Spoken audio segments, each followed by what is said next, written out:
शंकर जी सर्पों की माला क्यों धारण करते हैं? नहीं, मंदिर जाते हो, खूब देखते हो, मैसेज नहीं लिया, सीख नहीं ली। सर्पों की माला गले में इसलिए क्योंकि सांप जो है वो काल का प्रतीक है। शंकर जी, सांप किसका प्रतीक है? कहीं सांप दिख जाए तो समझ लो मृत्यु दिख गई। सांप मतलब काल, सांप मतलब काल। इसलिए शंकर जी का नाम है कालों के काल महाकाल। तो सांपों की माला इसलिए शंकर जी कहते हैं मेरे हृदय में राम बैठे हैं, और जिसके हृदय में राम हो वो काल को भी अपने गले में लटका करके घूमता है। काल से डरने की क्या जरूरत है? जिसे भगवान पे भरोसा है उसका काल क्या बिगाड़ेगा? तो काल का प्रतीक सांप है, शंकर जी सर्प को गले में लटकाए। अच्छा, शंकर जी को भभूति चढ़ती है चिता भस्म, हाँ या ना? क्या मैसेज है? चिता भस्म क्यों चढ़ती है शिव जी को? कारण बताओ। नहीं बताओगी तो बैठ जाओ। शंकर जी पर चिता भस्म चढ़ती है। आप लोग भी भस्म आरती देखते होंगे, सुनते होंगे। क्यों चढ़ती है भाई साहब ये भस्म? समाज को मैसेज दे रहे हैं शंकर जी, ऐ दुनिया वालों, कितना भी तुम घमंड कर लो, कितनी भी दौलत जोड़ लो, लेकिन एक दिन ऐसी राख बन जाओगे। ये राख देख रहे हो, भस्म, क्या बन जाओगे? तुम्हारी ही राख तुम्हें इसलिए दिखाई जाती है, भस्म की आरती इसलिए होती है। दुनिया देख लो, एक दिन ऐसे राख बन जाओगे। घमंड किस बात का है? तुम्हारे अभिमान को समाप्त करने के लिए शिव जी भस्म चढ़ाते हैं, भस्म स्वीकार करते हैं। समाज को मैसेज दे रहे हैं कि तुम मुट्ठी भर राख आज नहीं तो कल, कल नहीं परसों बनोगे। क्यों जी, आप में से कितने लोग एक दिन राख बन जाएंगे? बनोगे? शंकर जी क्या सिखा रहे हैं? घमंड ना करना, अच्छे से रहना। राज राजे रहे ना वो रानी रही, ना बुढ़ापा रहा ना जवानी रही, वस्तु हर एक आनी व जानी रही, अंत में लखपति को ना धेला जुड़ा, हंस जब भी उड़ा तो अकेला उड़ा। घमंड किसका? रावण जैसों का घमंड नहीं चला सब। शंकर जी भस्म रमाते हैं ताकि आपको कभी अभिमान ना आए। लेकिन आज जरा जरा बात में आप शिव जी को जल रोज चढ़ाते हो।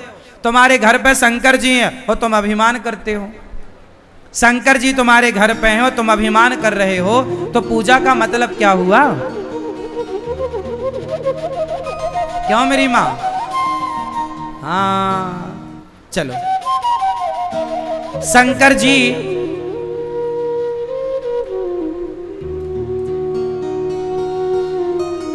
हमेशा जहां जाते हैं ना, नंदी पर सवार होकर जाते हैं। मतलब जहां जाते हैं धर्म पर आरूढ़ होकर जाते। धर्म पर जहां जाओ धर्म के साथ, जहां जाते हैं शंकर जी नंदी के साथ जाते। जहां जाओ धर्म के साथ जाओ, धर्म को छोड़कर मत जाओ।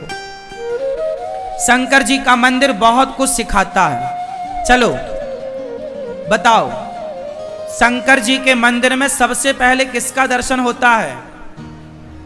उत्तर दो जोर से। किसका? नंदी। नंदी किसका प्रतीक है? नंदी मतलब धर्म। बैल जो है, नंदी जो है, वह धर्म का प्रतीक है। धर्म के चरण कितने होते हैं? 4। नंदी के पांव, धर्म के 4 पांव होते हैं। धर्म के 4 चरण, सत्य, दया, दान और तप। सत्य, दया, दान, तप, धर्म के 4 चरण होते हैं। जो सत्य, दया, सत्य के राह पर है, दया के राह पर है, दान और तपस्वी है वो धर्मात्मा है। जिसके अंदर सत्य नहीं, दया नहीं, दान नहीं, तप नहीं, वो धर्मात्मा नहीं हो सकता। तो शंकर जी का वाहन कौन है? नंदी नहीं। शंकर जी नंदी पर नहीं बैठते, नंदी धर्म का प्रतीक है और शंकर जी धर्म पर सवार होते हैं, धर्म की सवारी करते हैं। शंकर जी किस पर बैठते हैं? धर्म पर। बोलो हाँ या ना। शंकर जी किस पर बैठे हैं? जोर से हाँ। अभी नई संसद बनी थी तो वहां पर एक सेंगोल की चर्चा आप लोगों ने सुनी थी। नई संसद भवन में मोदी जी ने एक सेंगोल को वहां स्थापित किया। सेंगोल समझते हैं ना? पुराने जमाने में सेंगोल एक राजा दूसरे राजा को दिया करता था, बड़े राजा को। उस सेंगोल को ध्यान से देखेंगे, उसके ऊपर नंदी बना था। हाँ या ना? ये देखो, ये सेंगोल है टीवी पर। इस पर क्या बना है? जोर से। नंदी किसका प्रतीक है? नंदी धर्म का प्रतिनिधि है। और जहां जहां नंदी दिखाई पड़े समझ लो कि शंकर जी का वाहन बैल नहीं है। शंकर जी बैल पर नहीं, धर्म पर चढ़ते हैं। शंकर जी धर्म पर सवार हैं। अच्छा, शंकर जी के सिर पर क्या है? जोर से। गंगा।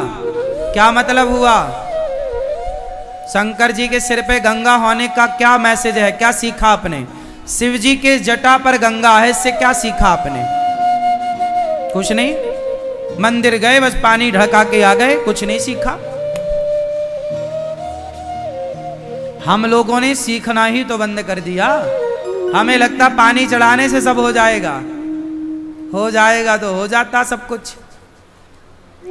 समझ नहीं है तो अज्ञानवश आप चलते हैं। भेड़ चाल किसे कहते हैं? कुछ ज्ञान व्यान समझने की जरूरत ही नहीं आपको, तो लगा पानी चढ़ाओ, काम हो गया। तुम क्या चढ़ाओगे पानी? शिव जी पर तो गंगा ऑलरेडी चढ़ी है, तुम कितना चढ़ा दोगे? मैसेज क्या है वो तो आपको सीखना चाहिए। शिव जी की कृपा पाने के लिए ना क्या चाहिए? मैसेज दे रहे हैं शिव जी। शिव जी के सिर पर क्या है? क्या मैसेज है? गंगा ठंडी होती हैं और कहाँ बैठी हैं? सिर पर। शंकर जी कहते हैं सदा सिर भाग को, सदा दिमाग को ठंडा रखना चाहिए। कितनी भी विडंबना हो, कितनी भी परिस्थिति प्रतिकूल हो, पर दिमाग कैसा हो? जोर से। दिमाग कैसा हो? लेकिन आपका दिमाग कैसा होता है? और पानी चढ़ा रही हो शंकर जी के ऊपर और दिमाग इतना गर्म है, सास को पानी नहीं पिला रही हो, पति की सेवा नहीं, पति परेशान है, आप भी परेशान हो, दिमाग बिल्कुल हीटर की तरह जल रहा है और शंकर जी पे पानी चढ़ा रहे हैं। भाई सीखो ना। हमारे मंदिर में बैठे देवी देवता कुछ मैसेज देने के लिए बैठे हैं। मंदिर यूं ही नहीं बनाए जाते। अब शंकर जी के पुत्र पर चलते हैं, गणेश जी। बताओ, गणेश जी का पेट बड़ा क्यों है? ये चश्मा वाली मैया बताएं, गणेश जी का पेट बड़ा क्यों? गणेश जी का पेट बड़ा इसलिए है, गणेश जी मैसेज दे रहे हैं समाज की, परिवार की 2-4 बातों को पचाना सीखो। अपने पेट में ही रखा करो बातों को जो तुम उगल देते हो। अच्छा, गणेश जी के कान छोटे छोटे हैं कि बड़े बड़े? कान कैसे हो? बड़े बड़े, मतलब ज्यादा सुनने की आदत हो। अच्छा, गणेश जी का वाहन क्या है? अच्छा, गणेश जी का वजन कितना होगा? लगभग 80-90 किलो के होंगे। हाँ? और चूहा बेचारा जरा सा होता है। अब आप प्रश्न कर सकते हैं कि महाराज कोई चूहा के ऊपर ऐसे चढ़ जाए तो मर नहीं जाएगा? तो गणेश जी का चूहा तो मरा नहीं, क्योंकि वो सामान्य चूहा नहीं है, पहला। दूसरा, गणेश जी चूहे पर क्यों बैठते हैं? इसका उत्तर आप दो। सुनो, गणेश जी हैं बुद्धि के देवता। बोलो हाँ। गणेश जी हैं बुद्धि के, जोर से, गणेश जी बुद्धि के। और चूहा कौन है? तर्क का प्रतीक। तर्क, कुतरता रहता है ना चूहा। क्या करता है चूहा? कुतरता। तर्क समझते हैं? तर्क। लोग बोलते हैं ज्यादा तर्क मत करो।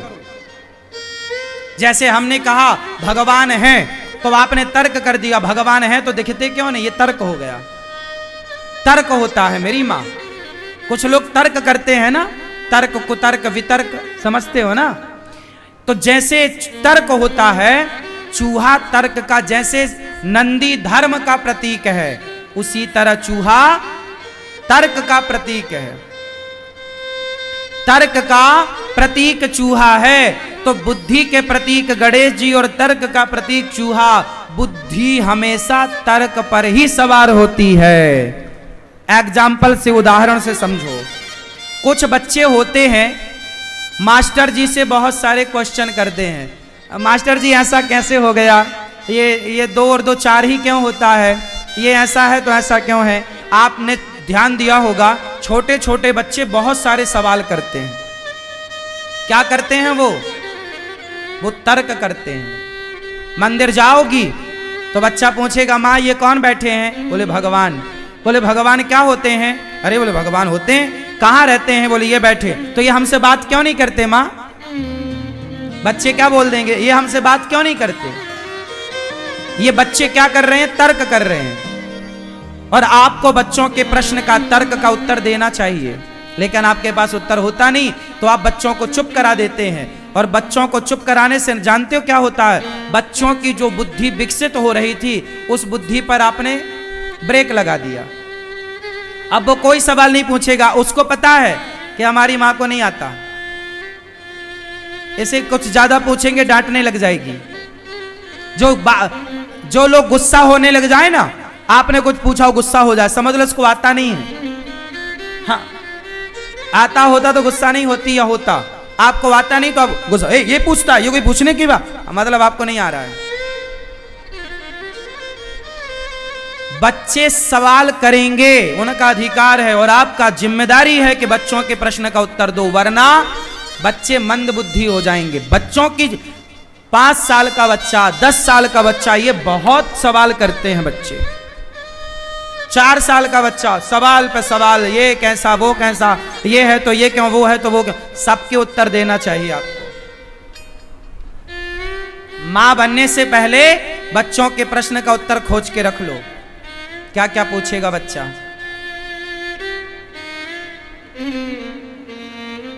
वो बच्चा जो पूछता है वही है तर्क। अच्छा एक बात बताओ, कुछ बच्चे होते हैं जो मास्टर जी से बहुत कुछ पूछते हैं, और कुछ बच्चे होते हैं नहीं पूछते। कौन सा बच्चा अच्छा होता है? जो मास्टर जी से बहुत सारी बातें पूछे, बहुत सारे प्रश्न करे, वो बच्चा अच्छा, या जो कुछ ना पूछे वो अच्छा? जोर से बोलो। जो पूछे, हाँ, जो पूछेगा समझ लो वो बुद्धिमान है, और जो नहीं पूछा, जैसा मास्टर जी ने पढ़ाया, पढ़ के आ गया, वो बुद्धू है, बुद्धू। वो कौन है? बुद्धू। जाके पीछे बैठा, चुपचाप आ गया, कोई मतलब नहीं। और जो बच्चा बुद्धिमान होगा, उसे जो समझ में नहीं आएगा वहीं खड़ा होकर प्रश्न कर लेगा। तो जो प्रश्न किया वही तर्क है। तो बुद्धि है गणेश जी और तर्क है चूहा। तो गणेश जी चूहे पर सवार हैं, मतलब बुद्धि हमेशा तर्क पर सवार होती, इसलिए गणेश जी तर्क पर। तो गणेश जी के चूहे पर सवार होने का मूल मंत्र ये है। मूल हमारे हिंदू धर्म में ये नहीं कि गणेश जी चूहे पर, नहीं, गणेश बुद्धि है और चूहा तर्क। तो बुद्धि चूहे पर सवार है। ये आध्यात्मिक विषय है, ये जानना पड़ेगा। हाँ, अब जैसे सरस्वती माता का वाहन क्या है बताओ भाई, आप बताओ, सरस्वती माता का वाहन क्या है? नहीं पता? लो, क्यों? ओ भैया, सरस्वती माता का वाहन क्या है? तुम स्कूल नहीं गए? आप स्कूल जाते समय तो मस्ती ज्यादा करते थे। बताओ,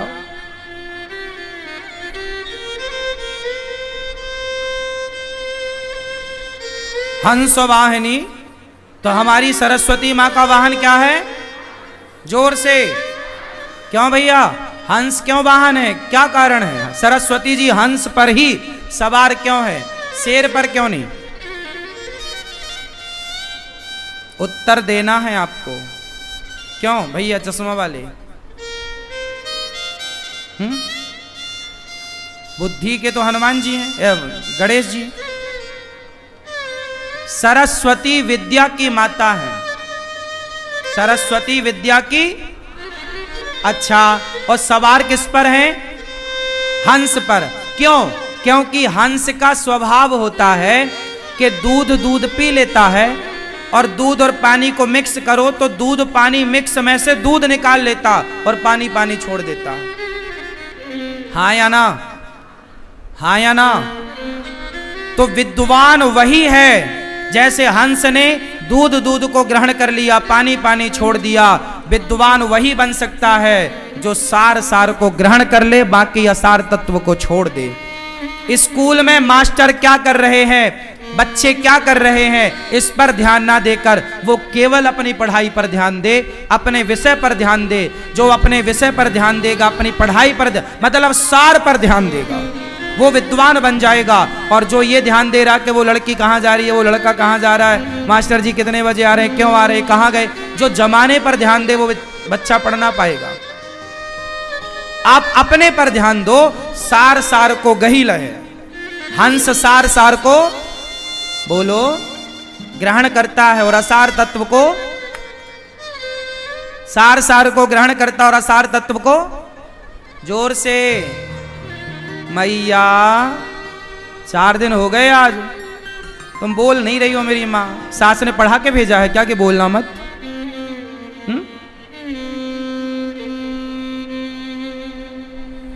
बताओ मेरी माँ, आप बताओ, हंस क्या ग्रहण करता है? भूत।